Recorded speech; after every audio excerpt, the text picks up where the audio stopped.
Yes, okay, I'm very sorry about the spot that's like right here on my nose. I'm so sorry. It's incredibly hot in this country, so sorry about that. Today we're talking about FIFA, EAFC. No one's calling it that. Since my last video, which was the launch review video about going into kind of like everything that's kind of going down, and you guys seem to really enjoy when I talk about it. I don't know why. So now that everything has been launched with the official reveal trailers, let's get into the most controversial aspects of that, and the good and the bad. And I'm actually going to start with something good. I know! But first, of course, subscribe if you're new, smash the like button as well, it means a lot, and of course, Vizeh Designs. Yes, it's still there, that thing. My passion, my desires, my aggression! For this video, I will do the code WOMAN for 20% off. You'll know why later on. We're very close to selling 5,000 orders, which is dumb, like, I can't believe it. So for iconic prints to remember your favorite goals, or to remember your most iconic players, then link down below, Vizeh Designs, top link of the description. Oh yeah, the good thing. Let's get to that. So after all this time, fucking finally, they've put coaches, trainers in a football management game. You've now got staff. I mean, it's took you how many years since you've removed this in the first place to finally put it back in the game? If it's that impactful, not at all. At least it now makes some sort of sense here, boys. So round of applause to EA. Can I please get every single person commenting saying, I love you, EA, please have my children. Please don't, my father, I wouldn't trust you with her. Now, from what I can see from the deep dive, it looks like it actually has got some sort of depth to it. Maybe there could be some situation that if you are, let's say, of a lower league team, you know, in League 2, doing an RTG, that maybe you put in a bit of your resources, but your finances away to one side to improve your coaches, can actually improve your players, other than just buying new ones on the market. That could make a bit of a dynamic.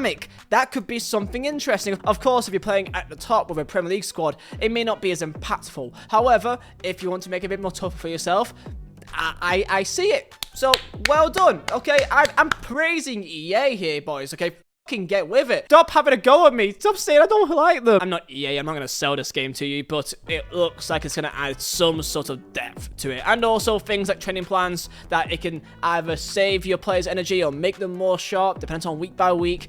I like that too.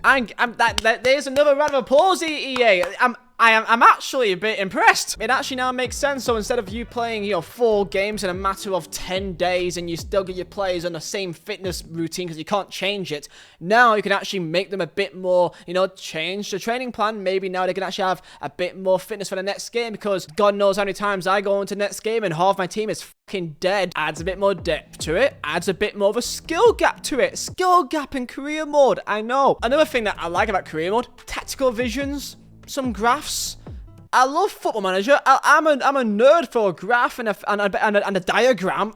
Get in. Anything to help you know a bit more about your team, I'm all down for. Give me a bit of spreadsheet, baby. However, there's one thing which I have a kind of an issue with. Online career mode still isn't here. That sucks a bit, lads. They got things like dynamic moments and like that's cool and all. But I want to just add with the things that I actually don't mind and I quite like about career mode, and just kind of add on what I think that I would add to it. Number one is your manager's salary. I actually want to do something with the money that I'm being given by my contract, okay? I'm being given this contract with money, but this money means nothing, and it means nothing to me. Like, do I gain any reputation? Do I gain anything? No, I have no reputation. I have no stars. I have no nothing. It's just worthless. You have something going on with the player career mode, so why not use a similar formula to player career mode, which you actually have things to do, and add that for the manager too. You kind of already have it in the game, so I don't get why you don't have it. If you want to be lazy with it, I guess you can just do, you know, accessories and clothing, but that's not really what I want. Manager traits and a personal assistant that can maybe help you have a direct impact in improving your players' worth. A PR team, so you can gain a high reputation. So if you want to try to go up the ladder and change to a different team, you can do that. Number 2, prolonged stats. Do you know how annoying it is that after a season's over, that my entire history of that one player is just dead instantly? Like, one of the coolest things is when you have a wonder kid and you can see their stats improve over time. Also, there's some more additions to player career mode 2. I actually think they've done a pretty good job with player career mode, considering the large overhaul they had last year. So, you know, again, I actually don't think they've done that bad in terms of career mode. I mean, there's a few things that I could want changed, but they've made at least some steps in the right direction for me. So now, let's talk about FUT. Right, so let's address the big elephant in the room here, okay? Women's football. Now, this is the main thing that everyone's been talking about FUT. And for me, I don't get why people are that bothered, because simply put, I don't think people even really use them. The way that I see it, most people use players that they know, or like at least they know is pretty good. And unless if these female footballers are like insanely meta or something, I just don't think people will even really use them.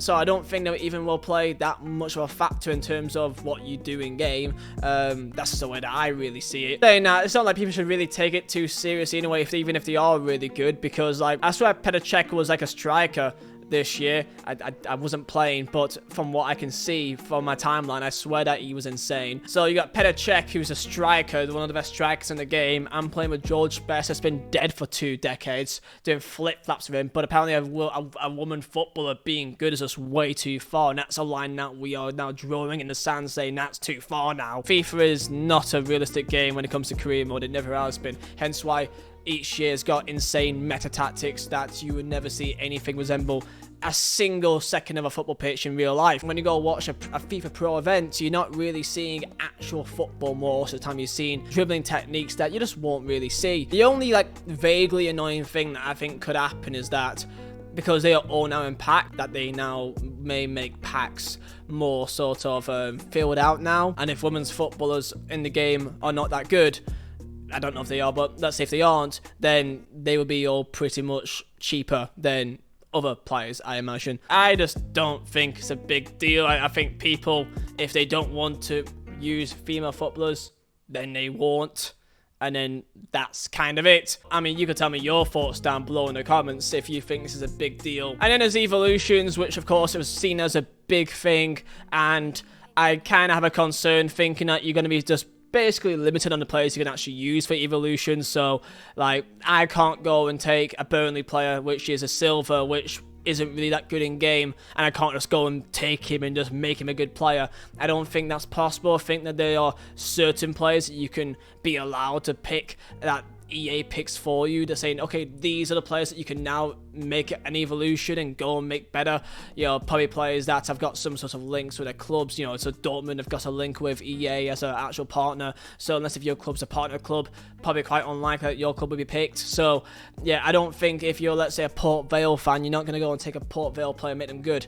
Or really any team in League 1, League 2. Sadly, I just don't think that's going to be the point of this, and that is kind of a big shame, because that should be the entire point of an evolution. I don't care about Garnacho, you know, from Man United and making him good. I don't care about that. I want to go and make my own players that I care about, which would never ever be good in a game of FIFA, and make them good. You know, I just, it's a good idea, but I just think they aren't really using it to its full potential. There's playstyles as well, playstyles in FUT.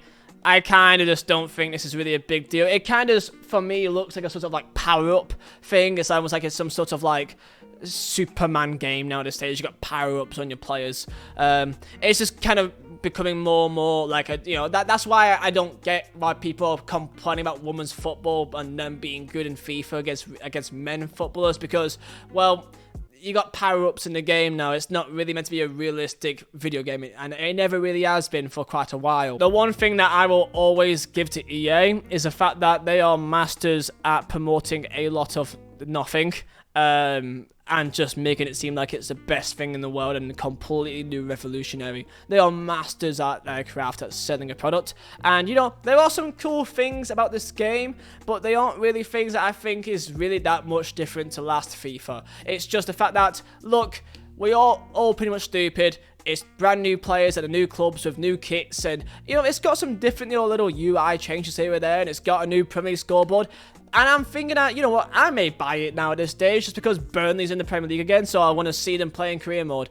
I may play it for that reason alone. I don't think I'll get into FUT. Is it perfect? No, but will it ever be perfect? Probably not. So, like, you know, for the most part, I don't think it's that bad.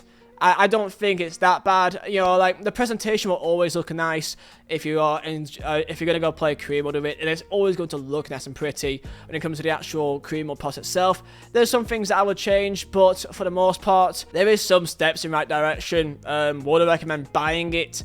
I mean, That's kind of your own personal taste. You're probably gonna buy it anyway, no matter if I say yes or no. That's just kind of my thoughts on it. Of course, I'm not Gandhi. I've not got the master plan for everything, so maybe I may get some things wrong. But the thing that I've seen a lot of people on the outside talk a lot is women's football and FUT. And I just don't think it'd be a big deal. So yeah, that's my thoughts. Tell me yours down below, and I'll see you next time.